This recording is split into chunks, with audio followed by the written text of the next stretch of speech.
Hello दोस्तों, मैं आप सभी का स्वागत करता हूं अपनी एक और वीडियो में। आज की वीडियो हम लेकर आए हैं इम्पॉर्टेंट कक्षा 10 के लिए। वैसे भी आप कक्षा 12 के भी हैं तो देख सकते हैं, क्योंकि मैं आज की वीडियो में ये बताना चाहता हूं मेरे प्यारे दोस्तों कि अगर हिंदी के पेपर में मैंने कुछ भी तैयार नहीं किया, कुछ भी तैयारी नहीं है, तो कैसे पढ़ें, क्या करें कि मेरे हिंदी के पेपर में 80+ नंबर आएँ और कैसे आएंगे, ये सब मैं इस वीडियो में पूरी जानकारी दूंगा। कुछ नहीं आ रहा है तो कैसे लिखें, क्या करें, मैं इस तरीके के सभी आपको इस वीडियो में जवाब देने वाला हूं। अगर ये वीडियो आप देकर एग्जाम देने जाते हो तो मैं गारंटी लेता हूं कि आप 80+ का स्कोर करके ही आओगे मेरे प्यारे दोस्तों। तो मैं सबसे पहले आपको बता दूं कि एग्ज़ाम में जब जाना तो आपके पास एक स्केल होना चाहिए, एक ब्लैक पेन, एक स्केच होना चाहिए, एक ब्लू पेन ले लेना। और पेन आप कैसे भी लें वो आपकी इच्छा है। बाकी मैं ये बता दूं एक बात की, मतलब कि पेन एक्स्ट्रा में होने चाहिए। अगर आपका एक पेन रुक जाता है चाहे कारणवश, तो आपको दिक्कत ना हो, तो इसलिए आप पेन एक्स्ट्रा में रखें। तो सबसे पहले क्या करना है, मैं इस कॉपी में दिखा देता हूँ कैसे आपको वहाँ पे लिखना है। तो सबसे पहले आपको जैसे ये कॉपी मिली तो आपको कॉपी में सबसे साइड में लाइन खींच लेना है। स्केच से खींचना तो स्केच से खींच लेना, अगर पतला है स्केच तो स्केच से खींच लेना, वरना पेन से खींच लेना। जैसे आपने पेन से खींचा तो आपको अगर जैसे पेन पे आपका कुछ ज़्यादा पतला चल रहा है तो आप चाहोगे तो स्केच से हल्का हल्का ऐसे खींच सकते हो। इस तरीके से आपको लाइन खींच लेनी है। स्केच से जैसे आप लाइन खींचोगे, फिर मैं सबसे पहले बात करता हूँ कि कक्षा 10 में 20 नंबर के MCQ आएंगे। क्या 20 नंबर के कक्षा 10 में MCQ आएंगे। तो इसमें आपको ट्रिक क्या लगानी है, अगर जैसे आपको कुछ नहीं आ रहा है तब क्या करना है, उस कंडीशन में आपको ट्रिक लगानी है। इसमें कैसे ट्रिक लगानी है, क्या करना है, तो वो इसके लिए सबसे नंबर 1 पे आपको देखना है कि अगर आपको जैसे कि एक क्वेश्चन नंबर 1 दे रखा है, इसमें आपके 4 विकल्प होंगे, A B C D। इस तरीके से 4 विकल्प दे रखे हैं और आपका एक विकल्प में ये होगा, एक ये। और फिर आपको अगर कहीं भी में कोई कोई ऑप्शन ऐसा मिले, ए और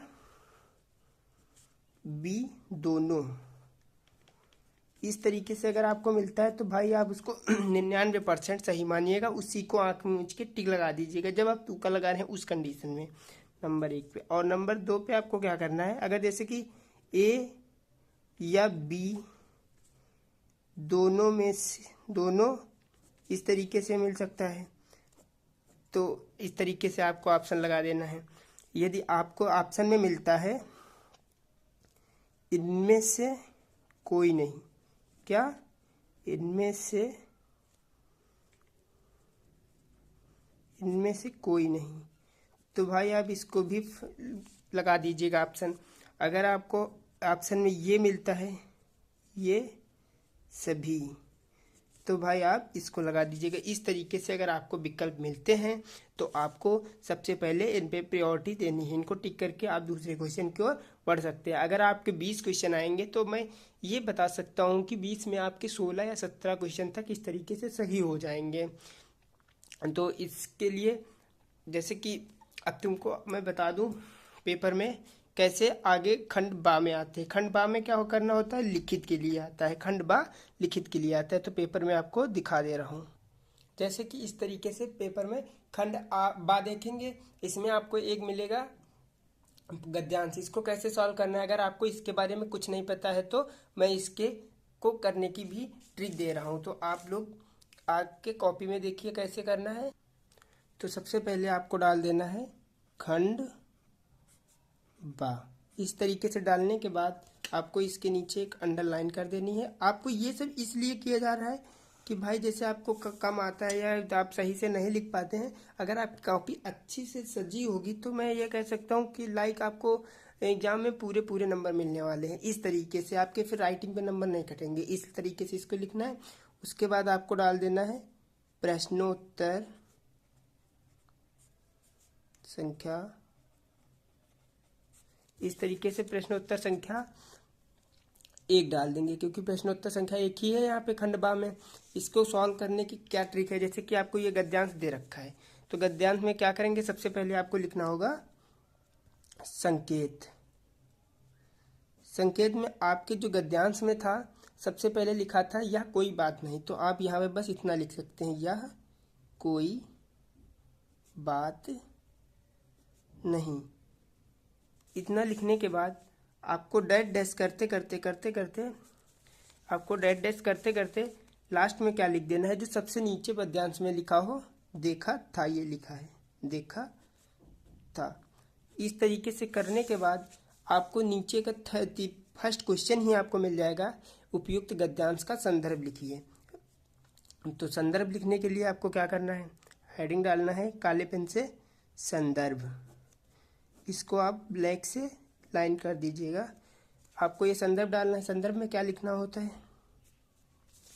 संदर्भ कैसे लिखा जाता है, कैसे क्या लिखना होता है, उसके लिए यह है प्रस्तुत गद्यांश हमारी पाठ्य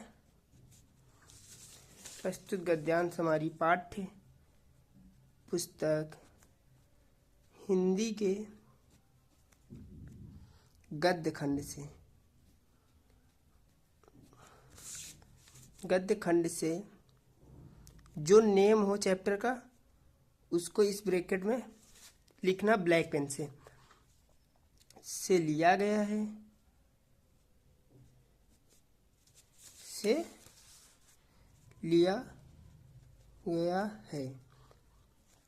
उसके बाद आपको क्या लिखना है, तथा इसके लेखक, अब जो भी लेखक हों, जो पैसेज के लेखक हों, आपको यहाँ पे ब्लैक से लिख देना है।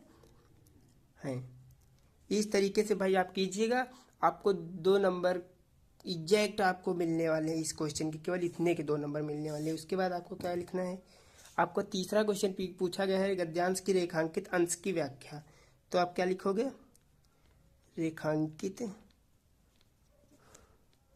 अंश की व्याख्या।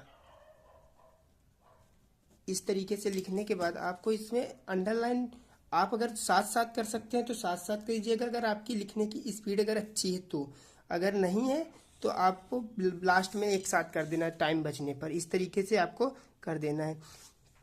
और उसके लिए आपको इसमें क्या लिखना है, सबसे पहले आप कोई भी पद्यांश है, सबसे पहले आपको क्या लिखना है, लेखक जी कहते हैं कि, इस तरीके से इतना लिखने के बाद, लेखक जी कहते हैं कि इतना लिखने के बाद आपको क्या करना है, पेपर में आ जाना है और जहाँ पे रेखांक, जितने में रेखा दी गई है उस रेखा वाले पार्ट को आपको पढ़ते रहना है। उसमें से अगर आपको कुछ भी नहीं समझ में आ रहा है तो आप क्या करेंगे, थोड़ा बहुत आपको उससे कुछ कनेक्ट करके लिख देना है। अगर जैसे उससे कुछ भी नहीं समझ में आ रहा तो जितने में रेखांकित अंश की व्याख्या है उसको छोड़ के उसके आगे का पूरा पोर्शन आप लिख दीजिएगा, आपके नंबर नहीं कटेंगे। उसके बाद जो आपका तीसरा क्वेश्चन दे रखा होगा वो आपका इसी पैसेज से मिल जाएगा, उस पैसेज से ढूंढना है, उसको उसी में कर देना है। तो इस तरीके से आपको करना है। उसके लिए अगर अब इसी तरीके से आपको अगर प्रश्नोत्तर नंबर 2 पे जब जाओगे, प्रश्नोत्तर नंबर 2 पे, अगर 2 पे जैसे गए आप, उसके लिए आपको यहाँ पे गद्यांश था, वहाँ पे क्या मिलेगा, पद्यांश। पद्यांश में क्या, पूरा सब कुछ सेम संदर्भ और ये सब जो है, ये सब कुछ आपको सेम ही लिखना है, जो लिखा है इसमें गद्यांश संदर्भ ये सब आपको सेम लिखना है। उसमें करना क्या है, यहाँ पे जो प्रस्तुत गद्यांश हमने लिखा था उसमें आप क्या कर देना, प्रस्तुत पद्यांश, और यहाँ पे आपने गद्य खंड लिखा था वहाँ पे हम पद्य खंड कर देंगे। बाकी कुछ नहीं बदलना है, पूरा ऐसे ही उसमें छाप देना है। सेम इसका भी उसका भी इसी तरीके से कीजिए। 6 नंबर के हैं तो आपके 12 नंबर यहाँ से कंप्लीट हो जाएंगे। उसके बाद जैसे आप संस्कृत में आए, संस्कृत में आपको ये गद्यांश दिया रहेगा, इसका संस्कृत में अनुवाद करना होता है और इसका संदर्भ लिखना होता है। इस तरीके से इसमें कैसे कॉपी में सॉल्व करें उसके लिए भी आप कॉपी में देखिए। तो इस तरीके से आपको क्या करना है, गद्यांश जब करने आओगे गद्यांश में आपको क्या करना होगा, इस तरीके से आपको लिखना है पूरा प्रश्नोत्तर संख्या 3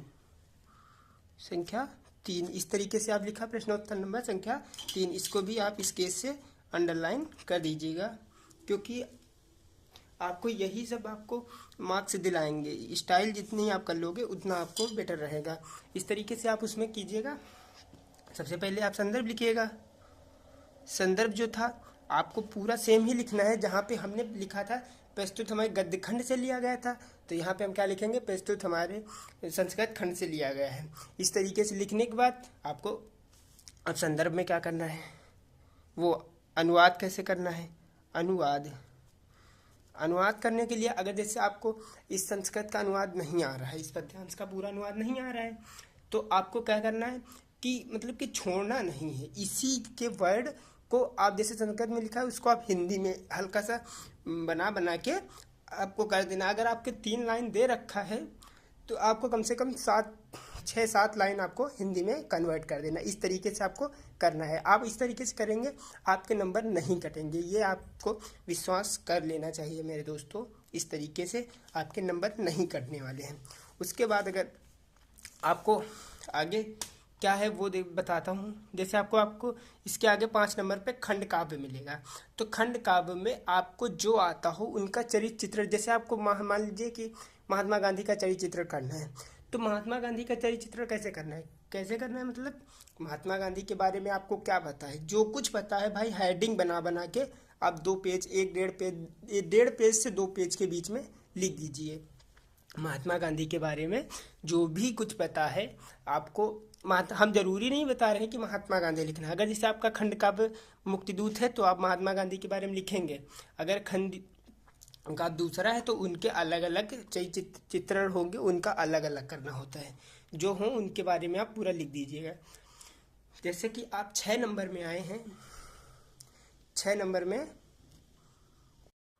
तो हम बात कर रहे हैं कि जीवन परिचय को कैसे लिखना है। जैसे कि आपको जीवन परिचय यहाँ पे मिल जाए, कोई भी आपको जीवन परिचय, मैं एग्जांपल के लिए बता रहा हूँ। जैसे आपको यहाँ पे हजारी प्रसाद मिल गया, हजारी प्रसाद, इस तरीके से आपको जो जिस नंबर पे हो, फर्स्ट सेकंड थर्ड, आपको जैसे सेकंड पे ये है तो इसको सेकंड पे लिखने के बाद इसको आप स्केच से मार्क कीजिए, ब्लैक पेन स्केच से। अगर स्केच नहीं है तो ब्लैक पेन में बता रहा हूँ कि आप स्केच लिख के जाइए तो ज़्यादा सही रहेगा। इस तरीके से आपको जीवन परिचय लिखना है। और आपको क्या उसमें साथ में इम्पोर्टेंट क्या रखना है, जैसे कि आपने ये कॉपी है, इतना सा आपको लाइन खींच लेनी है स्केच से। आपको यहाँ पे क्या लिख देना है, संक्षिप्त परिचय। अगर आप ये लिख देते हैं तो आप अगर जीवन परिचय में कुछ भी लिखेंगे, आपका जीवन परिचय नहीं पढ़ा जाता है। संक्षिप्त परिचय पढ़ के आपको सीधा 5 नंबर दे दिए जाएंगे। उसके लिए आपको संक्षिप्त परिचय ध्यान से लिखना है। क्या लिखना है, संक्षिप्त परिचय। इस तरीके से लिखने के बाद आपको यहाँ पे सबसे नंबर 1 पे डाल देना नाम, स्थान, सन, पिता का नाम, माता का नाम और मृत्यु, और उसके बाद रचना। इतना कर दोगे भाई, अगर आप इतना कर दोगे तो मैं ये वो बता रहा हूँ आपको 100% कि आपका यहाँ से कुछ भी नहीं पढ़ा जाएगा। आपका यहाँ से देखा जाएगा, ऐसे ऐसे पढ़ के आपके सीधा 5 नंबर ऐसे दे दिए जाएंगे यहीं पर। इस तरीके से कॉपी चेक होती है बोर्ड में। तो इस तरीके से आपको अपना तरीका करना है। क्या इस तरीके से समझ में आया? इस तरीके से आपको करना है। उसके बाद देखेंगे कि किस तरीके से पेपर को आगे सॉल्व करना है। इस तरीके से आपको कभी का जीवन परिचय जैसे लिखने को आएगा, इसी तरीके से आपको कभी कभी करना है। आपको कम से कम 1-2 पेज तो भरने ही है, 1-2 पेज जीवन परिचय में भरने हैं इस तरीके से। और रचना उनकी ये नहीं बता रहा हूँ कि रचना उन्हीं की लिखिए। अगर आप संक्षिप्त परिचय में रचना लिखेंगे तो उन्हीं की लिखेंगे। अगर आपको रचना एग्जैक्ट नहीं पता है तो आप रचना हेडिंग ही मत डालिए। यहाँ पर रचना हेडिंग डालकर किसी भी लेखक या कवि की लिख सकते हैं, लेकिन यहाँ पर जो लिखना वो एग्जैक्ट डेटा जो आपको पता हो वही लिखना। क्योंकि आपको अगर जब ये लिख दोगे तो आपका यहीं देखा जाएगा, यहाँ पे कुछ नहीं देखा जाएगा। आप यहाँ पे जो मैटर लिखेंगे उससे कुछ नहीं मतलब है, यहाँ पर ही देख के 5 नंबर ऐसे दे दिए जाएंगे। उसके बाद आपको आगे बढ़िएगा।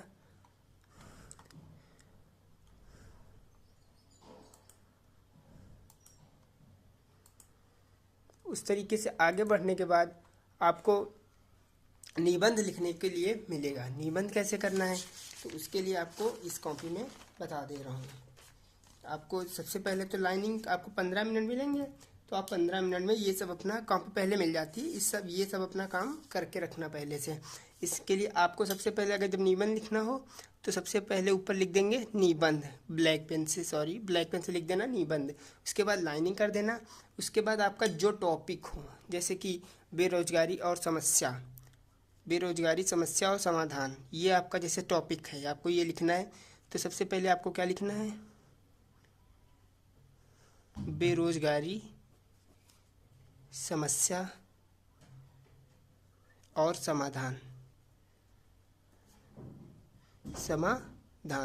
इस तरीके से लिखने के बाद आपको हेडिंग क्या क्या इंपॉर्टेंट रखनी है ये आप देखिए। सबसे नंबर पे आपको लिखना है प्रस्तावना, ये हेडिंग हो गई। उसके बाद आपको जैसे बेरोजगारी पे लिखना है तो बेरोजगारी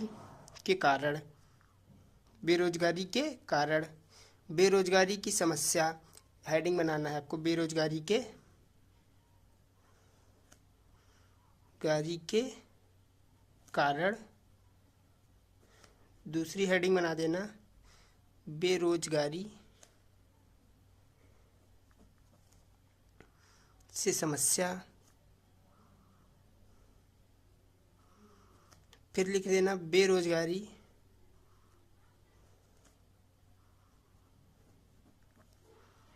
उपाय, बेरोजगारी के समाधान। उसके बाद आपको क्या लिख देना है, उपसंहार में क्या निष्कर्ष लिख देना, ये ज़्यादा सही रहेगा, निष्कर्ष आपको लिख देना। इस तरीके से आपको लिखने के बाद आपको इनमें आपको 2-2, 3-3 लाइन तो लिखना है। इस जैसे प्रस्तावना डाला, प्रस्तावना में बेरोजगारी के बारे में 2-3 लाइन नीले पेन से लिख दीजिएगा। फिर बेरोजगारी के कारण डाला, इसमें आपको 2-3 लाइन नीचे से लिख देना। फिर बेरोजगारी की समस्या। इस तरीके से आप लिखोगे, लाइक आपके 2-2.5 पेज आपके भर जाएंगे। इस तरीके से आपको करना है। और आपको जब आपको यहाँ पे मिलेगा प्रार्थना पत्र, आगे आपको प्रश्नोत्तर नंबर 7 पे देखने को मिलेगा प्रार्थना पत्र को कैसे करना है। तो सबसे पहले आपको यहाँ पे डाल देना है प्रार्थना